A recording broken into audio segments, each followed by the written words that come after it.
jajan ya, apa ya, ada huruf misalnya, wah bagus ya nak, ini kira-kira apa namanya ya, ini tisu bu, loh ada gambarnya apa ya. Nah kita sudah menstimulasi cara membaca juga di situ, membaca gambar ya kan. Kadang-kadang malah kan kayak ada diajari apa tulis Royco, Roy kan ini ROYCO, bacanya apa, ayam, karena gambar itu ayam kan ada yang iya, anak saya juga dulu kan rokok itu ya, ada tukang terus bawa rokok, saya kenalkan, apa ini nak, coba kita baca yuk, SUKUN, dia menerukan SUKUN, terus apa ini, rokok gitu, ya nggak apa-apa, ini masih kecil ya kan, harus dikenalkan per huruf kuwi. Kita kenalkan per huruf aja, G, oh ini ada huruf G, oh yang kayak payung ini nggak apa-apa, itu juga nggak harus lewat buku satu-satu gitu, nggak harus di hadapan, ayo nak ini huruf A ditirukan A, nggak harus itu. Misalnya di jalan, wah itu apa ya yang besar itu, tulisannya kira-kira yang bentuknya kayak donat itu, oh misalnya di jalan juga bisa, lewat baju yang dipakai bisa. Nah tiap hari memang seharusnya seperti itu, ini anak-anak yuk memang apa, ya, belajar membacanya dituntut apa nerok kayak kan, enggak, anaknya udah denger dan lihat, sementara itu dulu Stimulasi. iya. Kesannya itu makin kesini tuh makin ambisi aku sendiri, aku tuh so itu ketika Bayang itu emang perlu kan, semakin kesini kok wah berarti so ketika itu aku kudune ku umur segini, ketika lahir gini kok itu soal tapi kadang kita nggak tahu ini mesti kepinginan ini neng terkalahkan dengan rasa yuk gak juga bu, kan watak anak kan gak iso diatur sesuai kita keinginan ini ya. Nah kayak gini ya, mungkin itu hal-hal yang kita wow banget nak, sampai anak iso nuruti gelem kita ini ya nak, oh gini ya. Tapi setidaknya kita itu duwe pikiran, oh kayak gini berarti sok kayak gini, reng-reng lah. Ketika anak apa sini nentang, berontak, sebenarnya ada yang perlu lebih dasar kita ajaran ke anak, apa pengendalian diri, itu hal penting ke anak. Waktu sampai anak selalu berontak, itu salah juga orang tua itu. Kenapa anak itu terus berontak? Ada ilmunya ke pengendalian diri, itu dibahas nanti ya. Nanti kita bahas season kedua, oke? Nah, ketika tiap hari kita, oh ini ada tulisan misalnya, nanti ketika anak sudah kulino, sudah terbiasa, kulina, ketika ada tulisan, bukan kita lagi yang ngajarin, tapi anak-anak akan bertanya, Bu, ini tulisannya apa ya? Gitu. karena udah terbiasa ya. Iya, karena terbiasa tiap hari ketika ada benda, ada tulisannya, kita ajarin itu tadi membaca. Bu, ini tulisannya apa? Kok apik gitu. Jadi anak sendiri yang akhirnya cari. Karena tiap hari sudah terbiasa seperti itu. Itu umur 3 tahun seharusnya ya itu stimulasinya harus penuh itu. Nah, ketika 4 tahun usia TK ya kan. Itu tadi pertanyaan jenengan ya, ketika umur 4 tahun Telat. Anak-anak nggak iso nulis, diajari nulis angel, diajari Megang pensilku juga masih sulit. Iya, sulit. Terus mengenal huruf juga sulit. Kita kembalikan ke orang tua. Apakah stimulasinya dari lahir sudah benar? Gitu. Apakah di rumah usia 4 tahun itu sudah pakai baju sendiri? Apakah sudah bisa mandi sendiri, walaupun memang ya anak saya sendiri tak ajarin mandi sendiri, walaupun tetap kita awasi ya, itu bagian itu. Nah, padahal keterampilan hidup sehari-hari itu juga pengaruh ke keterampilan menulis. Ketika anak 4 tahun, yang ada ya anak jenengan ya, ada anak jenengan Masih banyak. Ya saya lihat ternyata masih kesulitan pakai sepatu, masih kesulitan buka celana, pakai celana pas Iya. megang gunting ya. pakai celana. Nah, kalau kita Itu pakai celana enggak, seharusnya kalau cuman baju dilinteng seperti ini, maaf ya, aurat itu harus bisa, tapi belum. oh ya aurat berarti kita Nanti tak tak gini. nggak apa sih Praktek. tangan. Itu juga cuman gini, apa jenis Mbak, nyingkap itu juga belum bisa. Seharusnya itu tidak sepenuhnya tugas guru RA. Jadi ketika anakku wis KB 2 tahun, terus TK 1 tahun juga ya kok nulis kangelan, membaca kangelan. Apa sebenarnya masalahku? Nah, sejak lahir gimana ibu menstimulasinya, orang tua menstimulasinya gimana?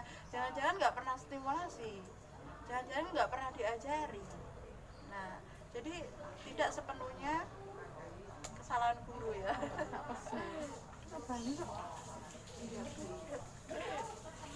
Itu jadi itu pengaruh banget. Jadi ketika anak belum bisa megang pensil, belum bisa mengenal huruf, kita kembalikan lagi, kira-kira anakku, kita kembalikan ke anakku ya, enggak sekolah gimana ya ngoten ya. Kira-kira anakku yang belum terstimulasi apanya ya, kira-kira sudah bisa pakai celana sendiri belum ya, kira-kira sudah bisa nyisir enggak ya, sudah kuat belum ya tangannya. Kalau memang dari sejak lahir sampai umur 4 tahun masih kita layani, makan masih kita suapin, sepatu masih kita pakaiin, pakai baju masih kita pakaiin, sisiran masih kita sisiri misalnya, walaupun nyisir ya memang nggak rapi sih anak-anak, cuma kita kasih kesempatan nyisir, nanti kelanjutannya kita sisir lagi biar rapi, nggak apa-apa, itu juga memperkuat itu kekuatan tangan. Nah, terus ketika ini juga penting, misalnya umur 2 tahun biasanya sudah suka mencoret-coret ya, mencoret-coret itu apa, tapi sering kita larang, ojo nek kene iki rusak temboke misalnya. Nah, itu juga kesalahan kita. Jadi anak-anak umur 2 tahun biasanya sudah mulai suka pensil, suka pewarna-warna, lipstiknya mae. Itu pengalaman pribadi. Anak saya dulu gitu umur 2 tahun, wah tembok lipstik semua.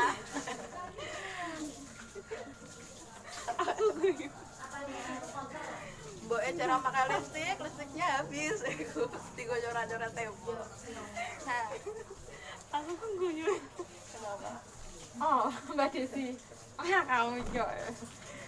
Terus apa ya? Umur 2 tahun sudah kita stimulasi anak-anak, ya nggak apa-apa lah ngoret-ngoret apa, tapi kita kasih tahu, nah, jangan di tembok nanti nek kotor gimana, atau misalnya saya gak andel, yuk temboknya dikasih kertas lah, kertas putih biar dicoret-coret. Kamu kalau nyoret-nyoret di sini aja ya, kita arahkan seperti itu dari awal. Nek terus tinjar-jarke juga nggak apa juga, ya nggak dilarang, tapi kita arahkan, kita kasih tempat. Tadi cara untuk mengendalikan diri. Ya nanti season season kedua. Oh iya, season berikutnya. kedua. Nah, jadi sekali lagi mengajari anak membaca dan menulis itu sejak kapan? Ya sejak lahir.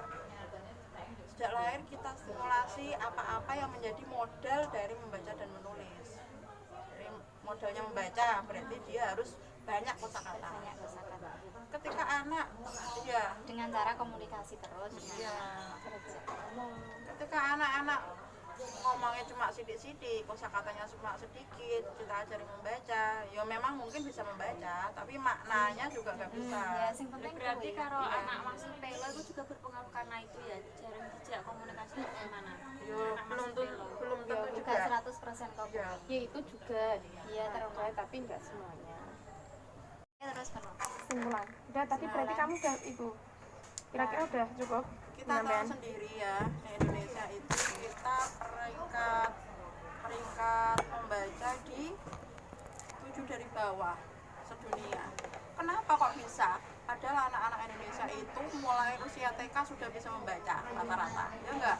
Dipeleter sampai ikut bimbel, sampai ikut les, ben anakku iki iso maca. Itu wis carane apa ya? Terus rata-rata di otaknya orang tua seperti itu, anakku masuk SD harus bisa baca bagaimanapun caranya. Apakah Kadang itu malah guru yang dituntut harus Iya. bisa itu ya. Iya guru ini kepiye lah. Oh anakku iya. Kenapa? Aku kurang bisa nulis padahal wis Jadi kancane sesek. Sesuai padahal masuk. umure wis mene lah. Itu gimana? Nah ya kembali lagi tadi, kira-kira stimulasi yang kurang apa sejak lahirnya itu juga pengaruh. Terus ketika kalau masih rata-rata nek hanya memang nggak distimulasi dari rumah juga, mulai dari keterampilan hidupnya juga belum terpenuhi ya, belum bisa melakukan. Terus nggak ada stimulasi, anak-anak diberi kebebasan ngoret-ngoret di buku atau sembarang itu juga pengaruh. Enggak, terus anakku kudunya iso nulis diadepi, terus ayo nulis ini huruf angka 1. Angka 1 ngono kaya ngono gampang ya ora iso. Nah, rata-rata kan orang tua itu nuntut anaknya sempurna, padahal sempurna itu juga butuh proses perpanjang ibu yang lebih panjang di belakangnya tadi. Saya dewasa aja prosesnya panjang sekali, nggak instan guys. Yang instan cuma Indomie. Hei, dikat iklan. Iya, Indomie ya. Gak di endorse. Nah itu. Gak boleh jemput merek. Iya. Mie instan gitu ya. Instan. Nah, seperti itu. Terus membaca gimana? Rata-rata orang tua hanya mengajari membaca secara instan lewat buku membaca, misalnya B A B C A, ayo dibaca apa? Baca. Terus S A, apa ya kata-kata yang sulit misalnya H A J I haji, tapi kita nggak menerangkan haji itu apa. Nah itu juga pengaruh. Jadi ketika kita mengajari anak membaca usia 4 tahun 5 tahun kan udah aktif ya, udah bisa tidak hanya sekedar membaca ngajari H A J I haji, enggak, tapi kita juga menerangkan apa tadi ya nak sing haji itu apa ya. Nah nanti anak-anak juga mulai berpikir, mulai paham, oh saya tak waco iki maksudnya gini. Mulai dari kecil sudah kita ajari seperti itu, sudah bisa memaknai itu. Anakku juga lucu kan, itu di jilid 2 kan mulai IU ya. Ya, kasroh tuh Mas. Karena sering memang tiap kata itu tak terangke, tapi ketika lah itu apa dia udah itu udah angan-angan maknanya, kok mau unta itu apa gitu. Itu salah satu huruf, berarti nggak ada artinya. Aku nerangin seperti itu, misalnya ba bi bu kan ya kita juga nek udah umur 5 tahun kita juga stimulasinya langsung ke buku ya. Anak-anak biasanya udah konsen lah, udah anteng. Kadang kan itu apa anak wah itu kayak merasa apa ya grisen-grisenan ya, anaknya kan saking aktifnya tanya-tanya, Sering tanya. ya sering tanya ya, terus gue sih males jawab. Banyak sekali. Ya. Banyak. Justru aneh, anak apa banyak bertanya itu berarti anak kita cerdas. Berarti kalau kita nggak jawab, berarti kita nggak mau anak kita cerdas. Kita pengen anak kita apa ya, dalam tanda kutip terbelakang gitu ya. Ya wis salah wong temu dhewe kan gitu. Padahal anaknya wis cerdas malah gak gelem. Tidak ada anak yang bodoh. Yang ada itu apakah orang tua sudah mengasuh dengan benar?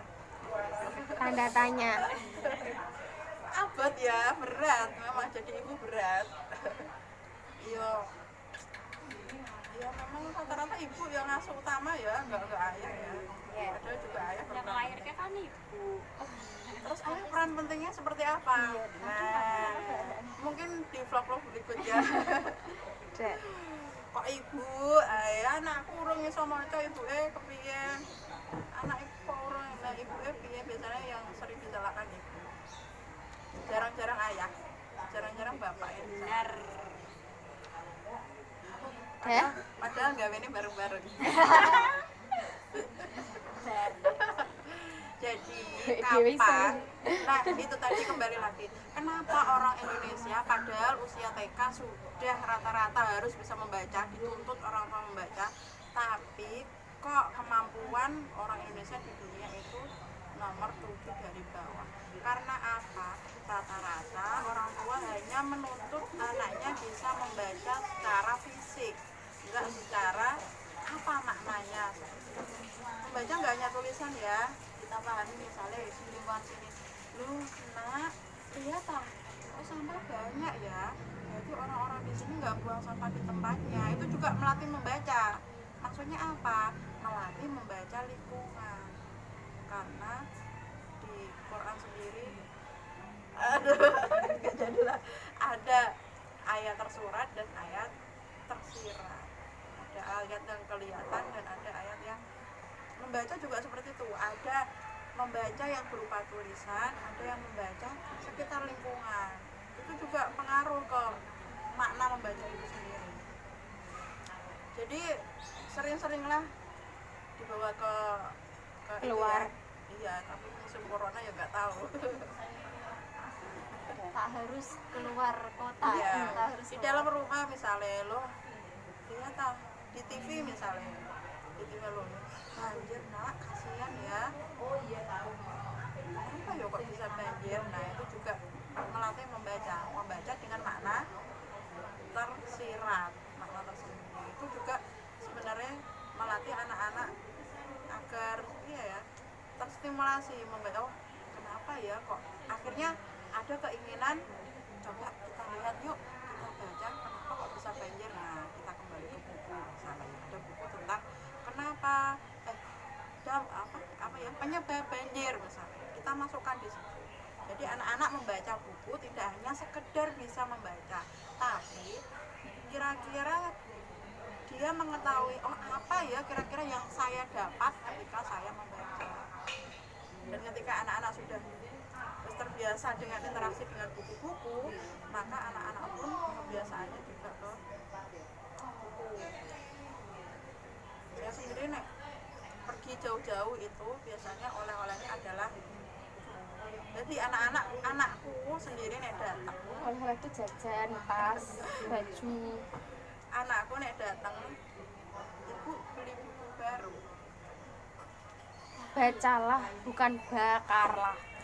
tapi Oh, ya Mbak, Iku deh Pak Pram re.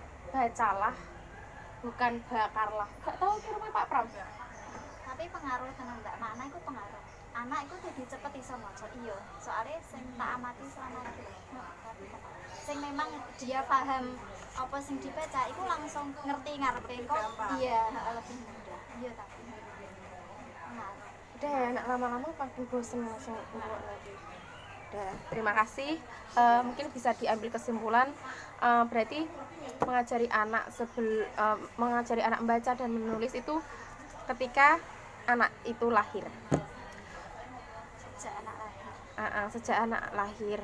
Dan kalau bisa ketika kita membimbing anak itu harus sering-sering diajak komunikasi, diajak membaca lingkungan, yang jangan dicuekin dengan HP masing-masing ya. Semoga bermanfaat, dan semoga itu kita tidak cuma bisa ngomong tapi bisa juga menerapkan ke diri kita dan keluarga masing-masing. Oke, terima kasih. Ditunggu video selanjutnya karena masih ada banyak lagi yang perlu dibahas lagi nanti. Oke, terima kasih. Wassalamualaikum warahmatullahi wabarakatuh.